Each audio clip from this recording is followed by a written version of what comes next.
And on that note, Scott, I mean, just for the context of the fact that these files were dropped after the Epstein Transparency Act was passed in December, when you listen to testimony, because they were under oath when they were speaking about this, you see Republican Thomas Massey, Democrat Ro Khanna, they were the co-sponsors of this act. They introduced the act last year. The motive, and they speak about this under oath, the motive was to expose powerful individuals involved in Epstein's sex trafficking and pedophilia ring.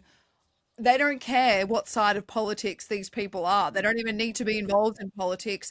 They can be working in a bank. They can be a former prince. They can be anyone. But their whole thing that they have said is that rich and powerful people involved in Epstein's criminality need to be held accountable. Victims need to know that even the rich and the powerful will be prosecuted for crimes. But the takeaway from my interview with David K. Johnston and what you and I have spoken about off air is that these people probably won't be investigated or prosecuted. Let's see. Okay. What I'm going to say is, having just mentioned Clinton, let's be very clear here. Bill Clinton is a powerful man. If Bill Clinton abused that position to abuse young women, he should be accountable. There is no party line on this. If you get businessmen of whichever business they're in, who abuse these women, they should be accountable. You get people in the, whoever the celebrities are, entertainment industry, media, they should be accountable. That should be your line to start with, wherever you are in this investigation.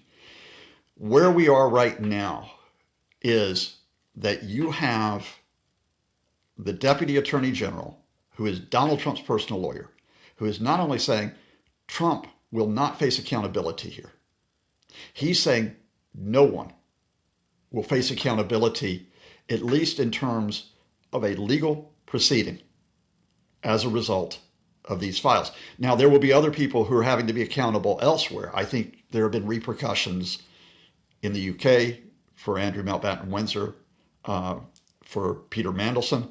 There has been, I remember if it's Slovakia, Slovenia, there has been a government minister in one of the Central European countries, Slovakia, I believe, who's had to resign because of this.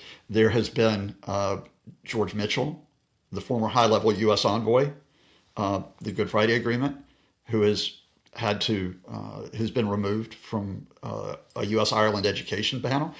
So there will be people who will be held accountable in different ways. But at the highest level, in terms of a federal prosecution, no one, zero. Now, how do you go back to those women who were there when we were wondering whether the accountability bill would be passed, and who told their stories in front of Capitol Hill, who had suffered this abuse when they were girls, and years later are still seeking closure, and they're brave enough to come out and talk about it? How do you face them, right? And let me just close it. Todd Blanche will not have to face these women individually. He won't, right? Pam Bondi will not have to face these women individually. They won't.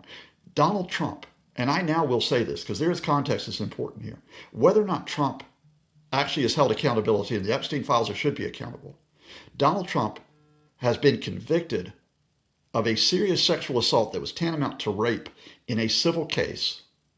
He was convicted of defamation, but effectively he was found to have committed a serious sexual assault tantamount to rape of E. Jean Carroll in the 1990s.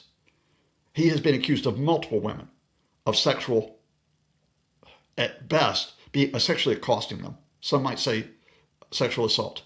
He has bragged on camera about sexually accosting women. He will never have to face any of these women.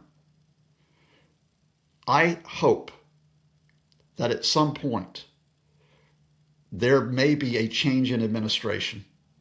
I hope even during this administration that Congress will get a backbone and pursue this as far as they can. Because at some point, those women need to be looked in the eyes by someone who says, we have heard your stories and we have not tried to bury them. We will try to honor you by making sure that accountability and justice are pursued. I wait for that day. Scott, just a final question. Elon Musk's involvement has been quite interesting in the last few days, as he's been highly critical of any high profile or any person involved with Jeffrey Epstein. The files, however, claim that Elon Musk was in attendance at parties with Epstein, that he was at one of the Calendar Girls party at Mar-a-Lago, which was where Trump allegedly was auctioning off girls. And I just want to reiterate for the audience that nothing in these files shows proof or evidence of Trump or Elon Musk or anything. These are allegations. I just want to say that these are allegations. But emails in 2012 to 2013 between Musk and Epstein shows Elon Musk actually quite eager to party at Epstein Island. There's no evidence that Musk ever attended these parties, went on Epstein's plane, or went to Epstein's Island, but the emails do show a closer relationship between the two than what he has put out to the world. So he is still denying any involvement in Epstein's creepy sex trafficking ring. But the question is, well, let me read out this email first. Basically, Epstein says in 2012, "You're welcome to come and just stay or come for the day. I'll send the helicopter to you." He says, "Do you have any parties planned? I've been working to the edge of sanity this year. And so once the kids head home after Christmas, I really want to hit the party scene in St. Bart's or elsewhere and let loose. The invitation is much appreciated, but a peaceful island experience is the opposite of what I'm looking for." Epstein replies, "Understood. I'll see you in St. Barth. The ratio on my island might make Tallulah uncomfortable," which is, of course, Musk's ex-wife. But I think the question is, Musk still on X is claiming that Jeffrey Epstein hounded him to go to Pedo Island, to which people are obviously commenting back saying, well, the emails would suggest that you were hounding him to go to Epstein Island. But I think my question to you is, Scott, is, did he have knowledge of what was going on Epstein Island? And did he know the extent of allegations against Trump? Because, of course, when they had this fallout, he said Trump's in the Epstein files, mic drop, blah, blah, blah. That's why they haven't been released. If he knew about allegations about Donald Trump, whether or not they're true, we don't know.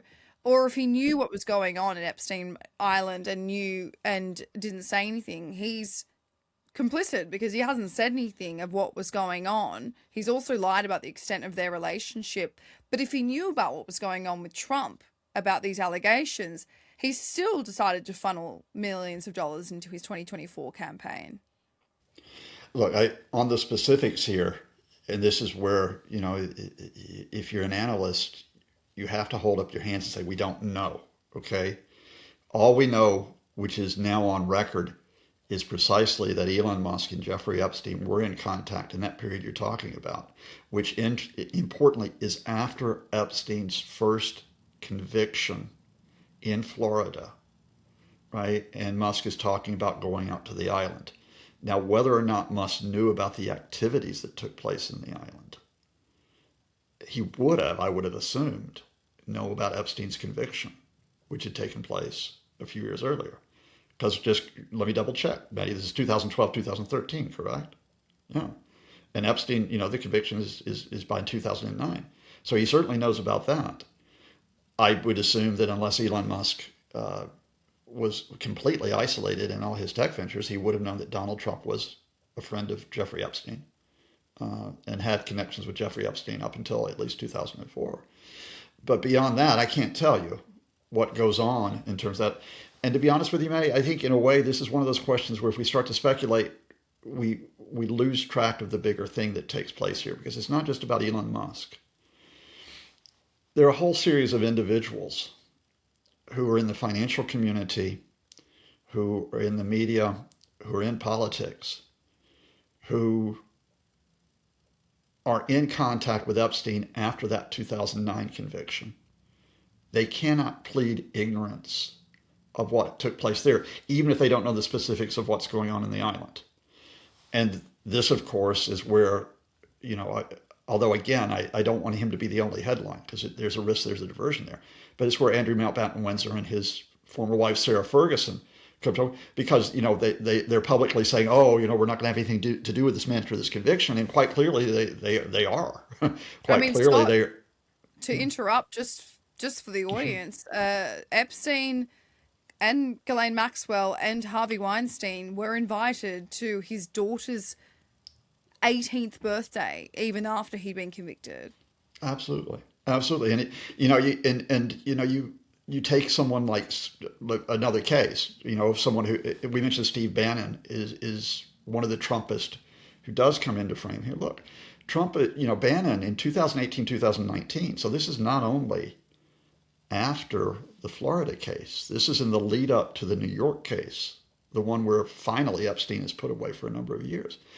Bannon and Epstein are very, very close in emails, and Epstein's making travel arrangements for Bannon when Bannon needs it at certain points. But then Bannon comes in after there's a very critical documentary about Epstein in early 2019, months before he finally is convicted and goes to prison.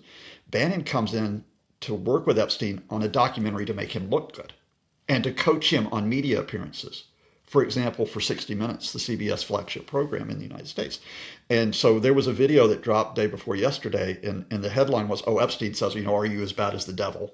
Right? And it's all about whether Epstein had ethical concerns about the people who he had provided financial consultancy for. That's not the takeaway there. The takeaway there is the interviewer who you don't see. That's Steve Bannon.